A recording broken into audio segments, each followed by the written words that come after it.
3월 4일 금요일 새벽기도를 드리겠습니다.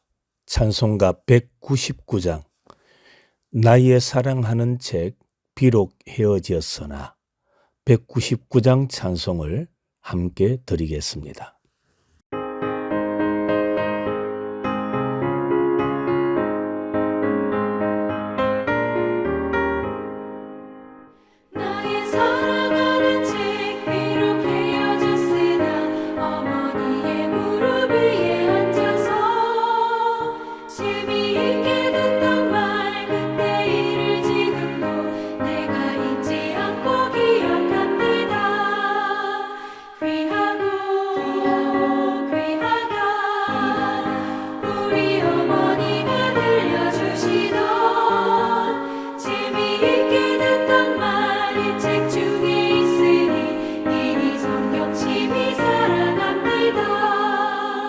옛날 용맹스럽던 다니엘의 경험과 유대 임금 다윗 왕의 역사와 주의 선지 엘리야 바람 타고 하늘에 올라가던 일을 기억합니다. 귀하다 우리 어머니가 들려주시던 재미있게 듣던 말 책 중에 있으니 이 성경심이 사랑합니다. 그때 일은 지나고 나의 눈에 와닿고 어머니의 말씀 기억하면서 나도 시신 뜻대로 성경 말씀 읽으며 주의 뜻을 따라 살려 합니다.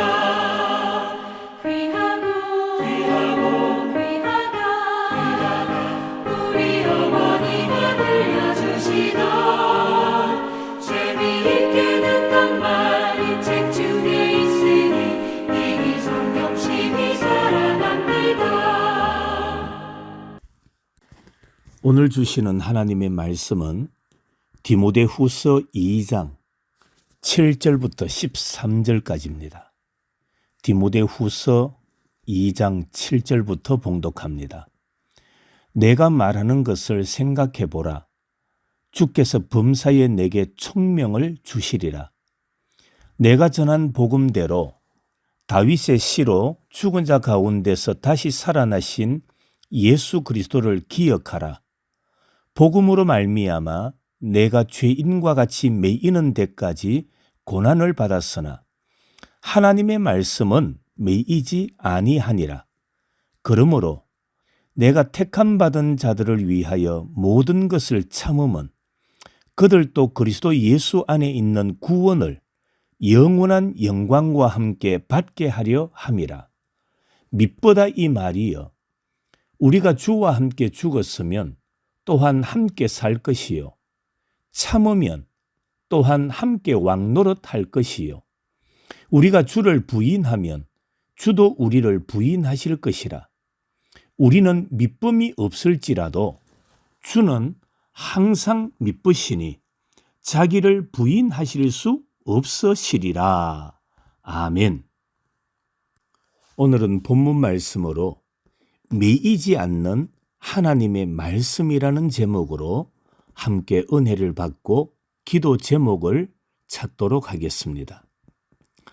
바울은 오늘 본문 7절에서 앞에서 말했던 세 가지 비유, 즉 3절과 4절에서 병사 비유, 5절에서는 경기하는 자, 6절에서는 수고하는 농부, 이 세 가지 비유를 들어서 디모데에게 준 교훈을 생각해 보라 그렇게 말합니다. 7절을 한번 봅니다. 내가 말하는 것을 생각해 보라. 주께서 범사에 내게 총명을 주시리라. 여기 생각하다라는 말은 심사숙고하다, 이해하다라는 뜻으로서 단순히 듣는 것에 그치지 말고 하나님이 주시는 지혜로 깊이 생각해 보라 그렇게 말하고 있습니다. 그리고 주께서 범사에 내게 총명을 주시리라고 했습니다. 바울은 디모데에게 하나님께서 지혜를 주실 것을 기대하고 있습니다. 여기 총명이라는 말은 이해, 통찰력, 모든 것을 완전하게 아는 것, 이런 의미입니다. 그러니까 바울은 비유를 통하여 디모데에게 가르쳐준 사실을 면밀히 살펴 파악해 나갈 때에 하나님께서 지혜를 주셔서 깨닫게 해 주신다는 말씀입니다. 그렇습니다. 오늘 우리도 하나님의 말씀을 듣고 들음으로 끝나는 것이 아니라 들은 말씀을 면밀히 살펴야 됩니다. 면밀히 살핀다는 것은 들은 말씀을 깊이 묵상한다는 겁니다. 말씀을 묵상하면 하나님께서 지혜를 주셔서 우리로 하여금 깨닫게 해 주실 줄로 믿습니다. 그리고 기억하라고 말합니다. 8절 말씀을 봅니다. 내가 전한 복음대로 다윗의 씨로 죽은 자 가운데서 다시 살아나신 예수 그리스도를 기억하라고 말합니다. 여기서 기억하라는 말은 끊임없이 기억하라는 뜻입니다. 그리스도의 좋은 병사가 되려면 어떤 자세와 수고가 필요한지를 깊이 생각해보고 예수 그리스도를 끊임없이 기억하라는 겁니다. 예수님은 하나님의 아들로서 죽었다가 부활하신 분입니다. 또한 예수님은 다윗의 후손으로 성육신하신 메시아이십니다. 이러한 예수님을 우리는 기억해야 됩니다. 또한 바울은 디모데에게 복음 때문에 고난받을 때마다 예수님의 고난을 기억하라고 가르칩니다. 바울 자신도 복음 전하는 것 때문에 고난을 받으며 죄인과 같이 감옥에 있었습니다. 그러나 하나님의 말씀은 매이지 않기에 바울은 그러한 대가를 치렀을 때에도 여러 가지 복음의 진전이 있었음을 가르치고 있습니다. 오늘 9절입니다.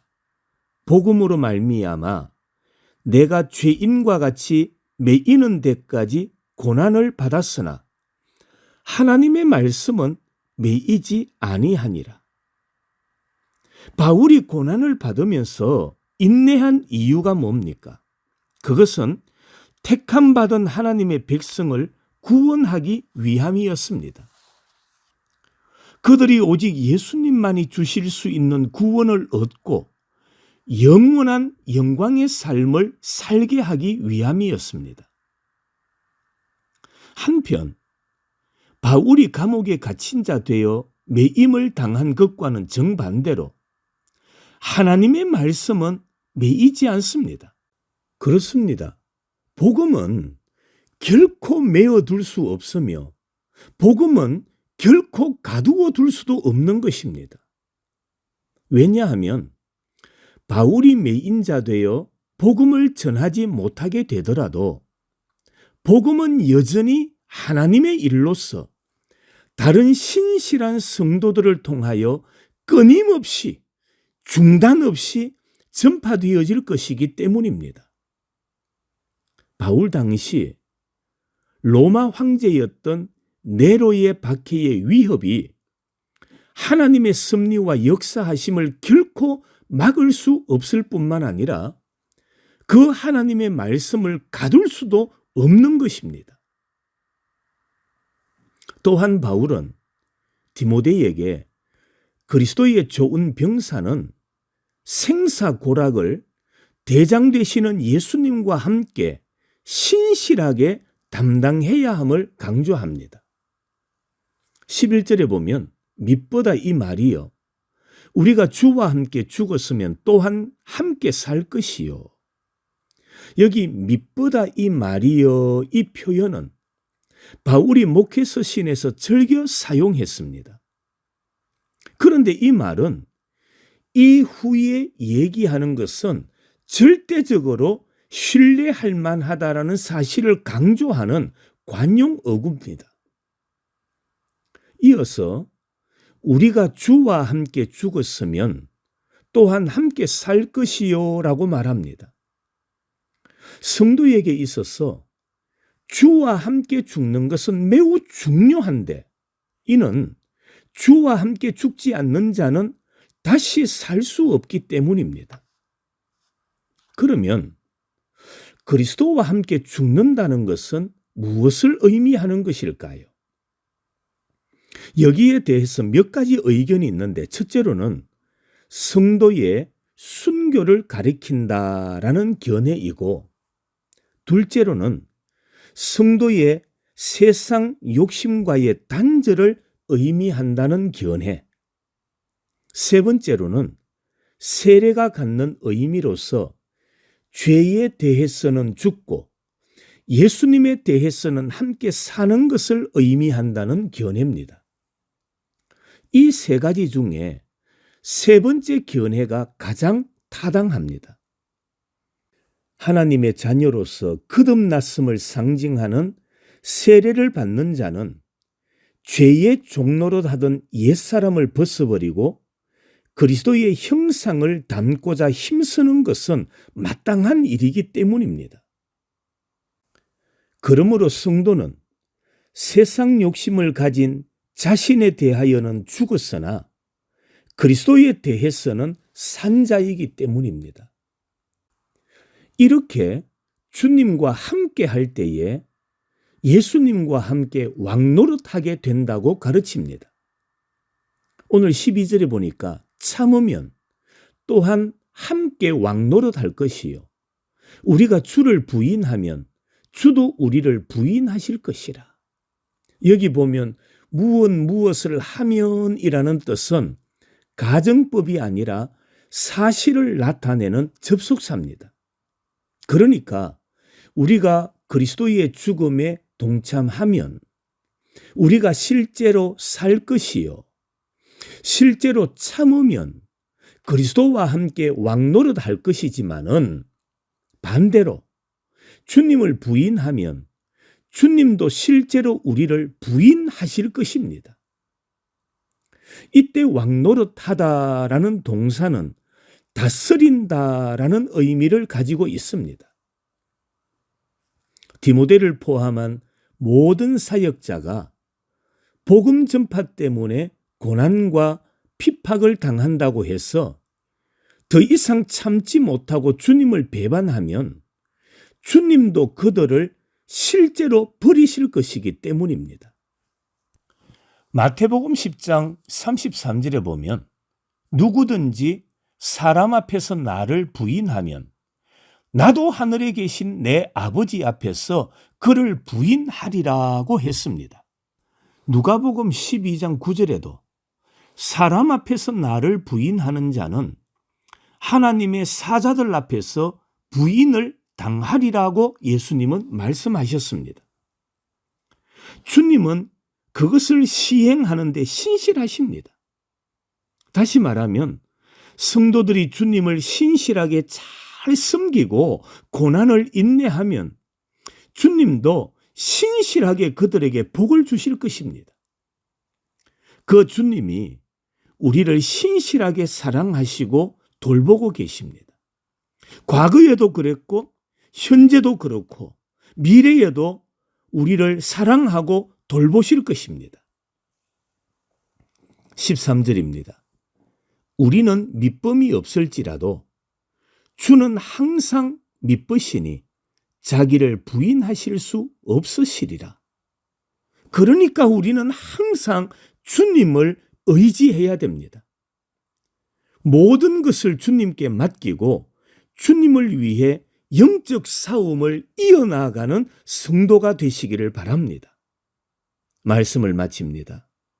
우리도 이렇게 신실하신 주님을 섬기고 그리스도의 좋은 병사로서 믿음의 싸움을 싸우는 복된 성도가 되시기를 주님의 이름으로 축원합니다. 하나님의 말씀은 절대로 매이지 않습니다.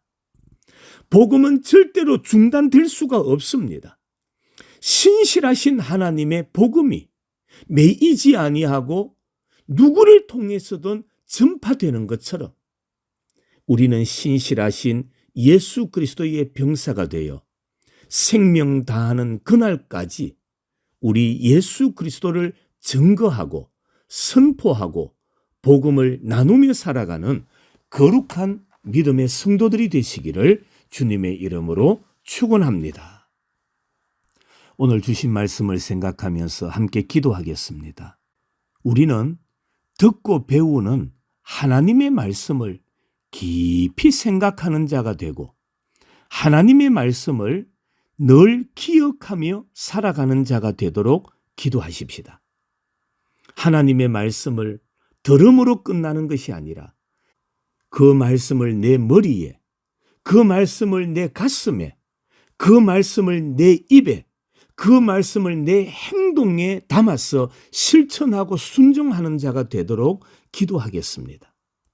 그리고 우리는 그리스도의 좋은 병사가 되어서 생명을 다하는 그날까지 믿음의 싸움을 끝까지 달려갈 수 있는 하나님의 백성들이 되게 해달라고 기도하겠습니다. 그리고 금요일마다 선교를 위하여 우리가 기도하고 있습니다.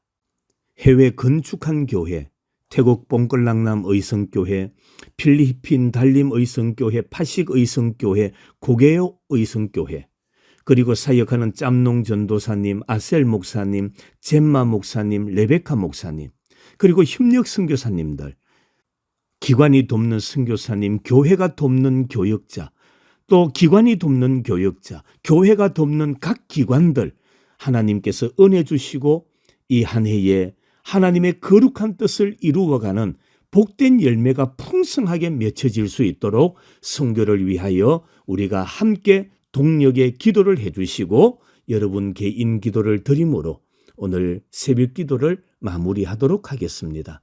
오늘 하루도 하나님의 은혜와 평강이 우리 성도들과 함께 하시기를 간절히 소망합니다.